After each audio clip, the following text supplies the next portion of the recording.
Hey guys, Noble Knight Surge here, and this is the last unicorn in Oz, and I'm gonna cut in on top of him because I am that bitch. Oh, I was gonna do an outro where I was gonna say finally, after mentioning you like in every video I've done since we've met, I finally have you here. But yeah, no, let's just go ahead and I have the last unicorn of Oz here with me.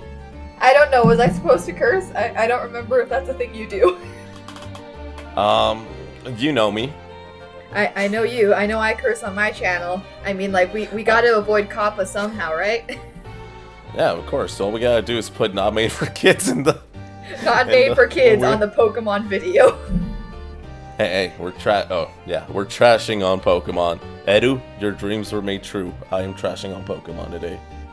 But, like, listen, don't be fooled. We genuinely love Pokemon.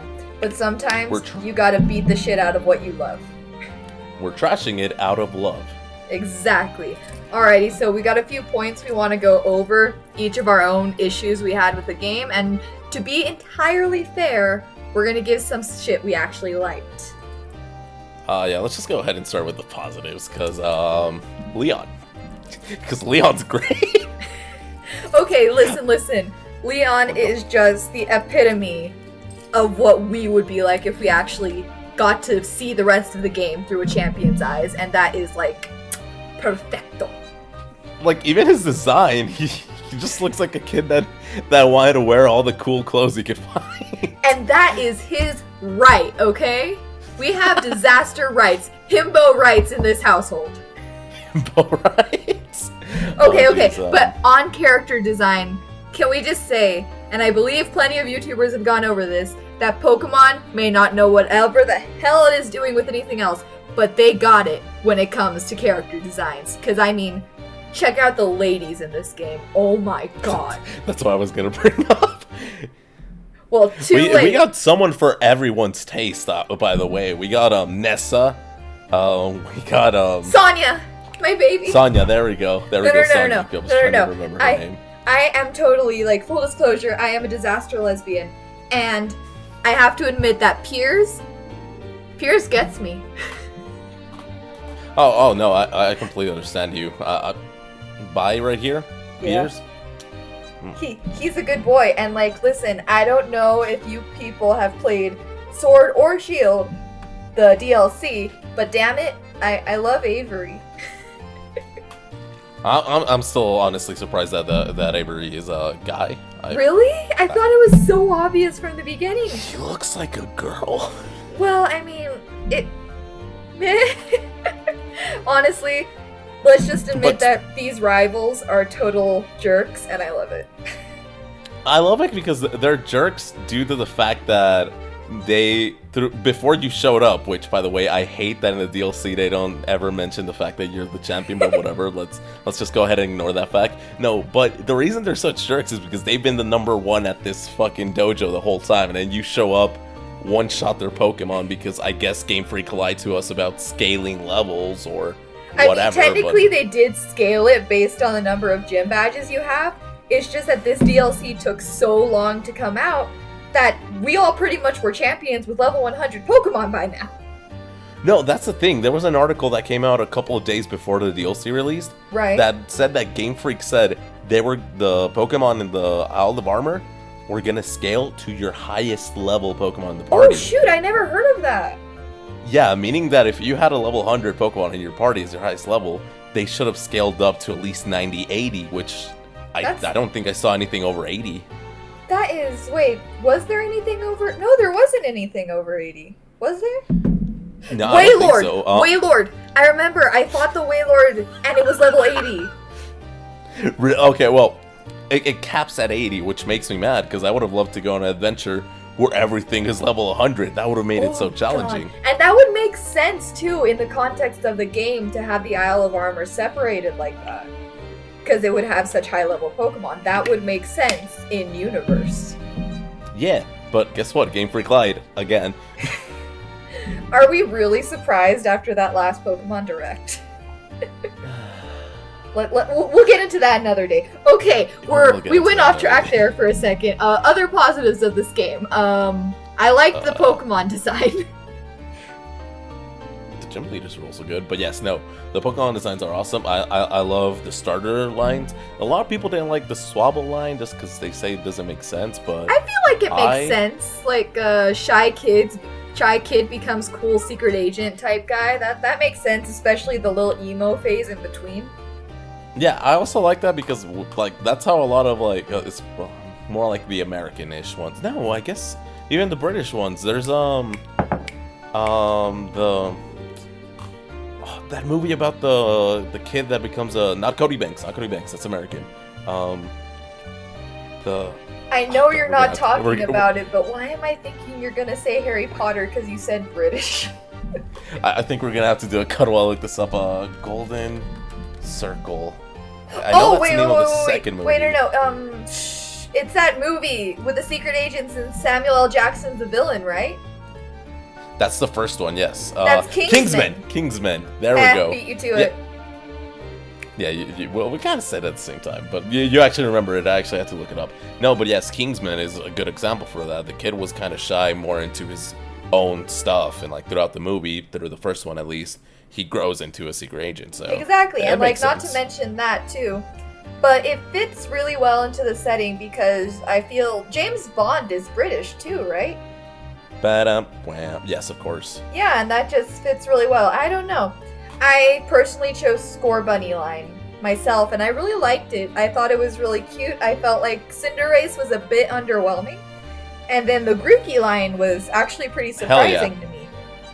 It was surprising. I saw it coming a mile away. I really didn't. I really like where they went with it. A part of me wishes that they'd kept the music theme for all three of them. But like we all know that each type for starters has their own theme. Like the fire types are the Zodiac, of course. The water types are weapons. I believe the grass types up until now have been extinct animals, haven't they? Huh, I guess they have. I believe so, because I remember that was a big contention for Rowlet, Poplio, and Litten, was that they were all animals in the Hawaiian region that were almost extinct. No, you're right. But another thing, I do like the starters because it would have been cool if all of them had been based on music because Europe and specifically England has been really good with music, Beatles obviously and stuff like that. But I like that the starters represent like the things that the British are most known for: music with Grookey, soccer with stuff like the actual European leagues because obviously we have soccer over here on this side of the globe as well, but over there that's Don't you mean that's the football? top of the top. I can make that joke. We're both Mexican. Oh god, I'm gonna get shitted on. And then we got obviously the Secret Spy because coming out from all the spy movies, 007, the Kingsman and all that. Yeah, and so I really like that about the starters. Honestly, but like I feel like the generation in general was really strong. It's been my first generation where I liked the majority of the designs. My favorite this generation had to be the Milkery and El Creamy line. I don't know. I feel like it was just a copy almost of Slurpuff, but I felt like it did it so much better. Yeah, but Slurpuff sucks. Plus, I like the way you evolved Milkery. Yeah, I want more crazy evolution methods like that.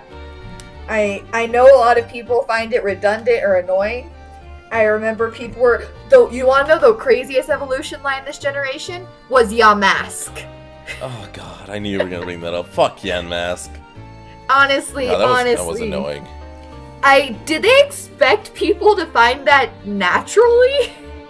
Well, I mean, people found it naturally, so I guess. Are we sure people found it naturally, or did they data mine it?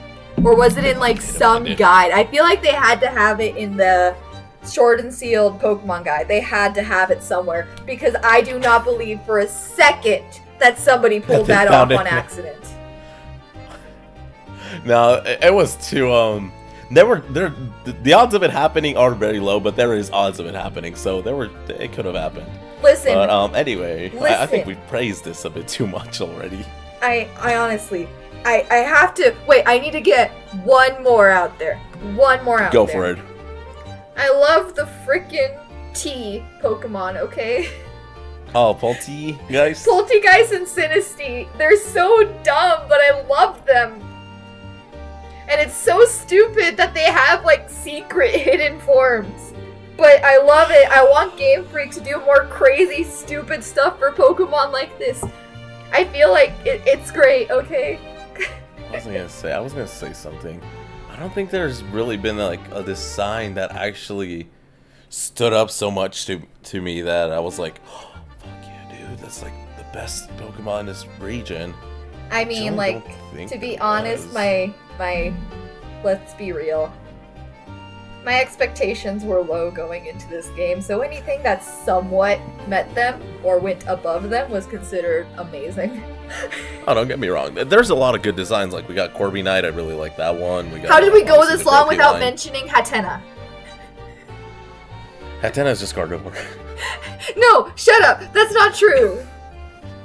It's just this region's Gardevoir, which makes me mad that they added Gardevoir. This one does a vibe check. This one has a vibe check feature, okay? Curly also has a vibe check feature. She doesn't punch you, but sometimes you just need a cute bitch in your life. Oh. Picking up cute bitches back to trainer designs, the sword rival in the DLC. Oh, you mean Clara? Great design. Yes, great design. I heard that she threatens to murder you throughout that. Oh, she is great. I'm not sure if you've seen the animation for it, but when she sends out a Pokemon where the battle starts, have you seen the way that she's like pressing it? Yes. No, God, wait, have you seen Avery? He's such a nerd. I love him. Doesn't he, like, tip, like, send out his Pokeballs by, like, tipping in order to, yeah, he does, like Milady. Oh, God. Cursed, but I love it. Jesus. Listen, I love characters who threaten to hurt you. Yeah, we all know that. Okay, so should we go to region next? I feel like the region is relevant, pertinent. Alright, the region. The bloody region. Are you saying bloody because we're in the British region? I say bloody from time to time, but yeah, I guess that fits. It is very linear. Like, I get it. Pokemon games have always been sort of linear. You go from this town to this town to this town. Occasionally, you detour to go fight some evil, bad person that's bad for the sake of being bad. Except if you're in the good regions. But anyway, holy shit, is this linear. The region was made to be linear, and it is annoying as hell. There's almost no exploration, and even when they point out something that would be cool to explore, like I think they explore Sonia mentioned the power plant. I remember that. Yes, and I was waiting for us to go there. They honestly pulled an X and Y, because in X and Y you can see how huge the power plant is. But like with X and Y, there was plans to integrate that with Volcanion. They just stopped it. Oh, yeah. What's their excuse this time? I don't have an excuse. They'll be like, oh yes, we had plans, but we didn't do it at the end. I don't know. And then not only that, like, it's like the only good place to explore, quote unquote good place to explore, being the wild area. And even then, every part of the wild area looks the same. Even the ones that don't look the same, like the ones that are like have a lake right there, or the one that's a tower, or the one that's a desert, the climate changes that happens in a lot of these. I hate the weather. I hate the weather. Like, honestly, it's been forever since we've had seasons in Pokemon. But if they were gonna implement the weather in such a way, they really should have done that. It was poorly implemented, sadly. It is very interesting to just some sort of consistency. It's so jarring. It's just random, and it's actually really funny because if you actually cheese the game in order to do the Watt glitch, every day has a set weather for that certain area of the wild area. Which I think that there's actually a calculator out there that if you put what day it is, it'll tell you what climate is going to be each. That feels like so. I hate to say it, but now that we've had Animal Crossing New Horizons come out, I feel like it's entirely possible. I realize that Pokemon wasn't meant to be an Animal Crossing, but it shouldn't be this difficult to create different climates that actually match the season you're in. Or if you really desperately want to have snowstorms in summer to allow people access to those Pokemon, well, dang it, just go ahead and put us up on a mountain. That's what they've done every single game. Yes, that is exactly what they've done every single game. The wild area, sadly, even though it is the coolest thing out of this game, does not make a lot of sense. I will say this, though. I feel like they upped it up for the DLC. It feels a bit better for the DLC, because the DLC is just one big wild area.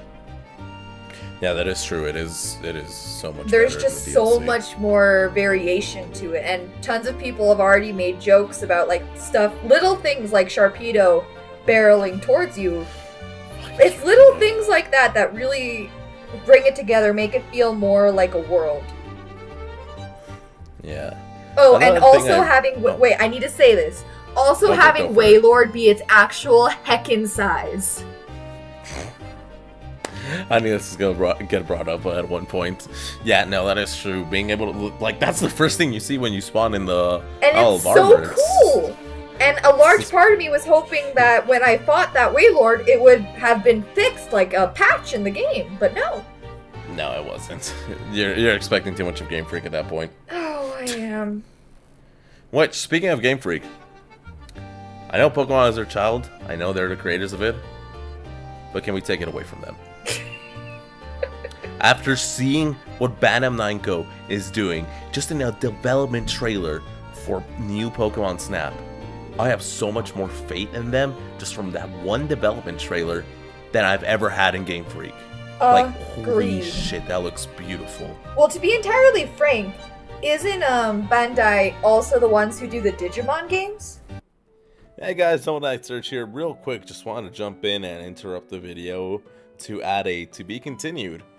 So, the reason for this is the next collab that we have planned that was supposed to go on her channel, so this was fully supposed to be uploaded onto my channel, and the other one was supposed to be fully uploaded to her channel. Well, yeah, we got a bit too into it, and now it's probably looking to be either a two-parter or even a four-parter, depending on how into it we get. So, not gonna drop any details on that soon, since we are really excited for it, and God, we've been putting a lot of creative energy into that. So, we decided to turn this one into a two-parter due to the fact that, well, this one also got a bit long due to it being a rant and our thoughts just being all over the place, and ended up being a long one. So I'm cutting it in half. The other part will be going up, and the lovely The Last Unicorn. Let me get my thoughts together. The next part will be going up on the lovely's TheLastUnicornInOZ channel. I'm just gonna keep it like this. I'm not gonna fucking edit it. I'm just gonna do audio reaction. Anyway, it is gonna be going up on her channel. So if you want to see most of the negative thoughts, since we did do a lot of praising in this part, go ahead and check it out on her part. Go ahead and check it out on her channel, and don't forget to subscribe to her. And well, subscribe to me, leave a like and leave a comment, and I do hope you guys enjoyed this collab. This is my first collab, and it's with a great friend of mine, and I'm so happy for it. Also, be on the lookout on my channel for the next few days. That's all I'm saying.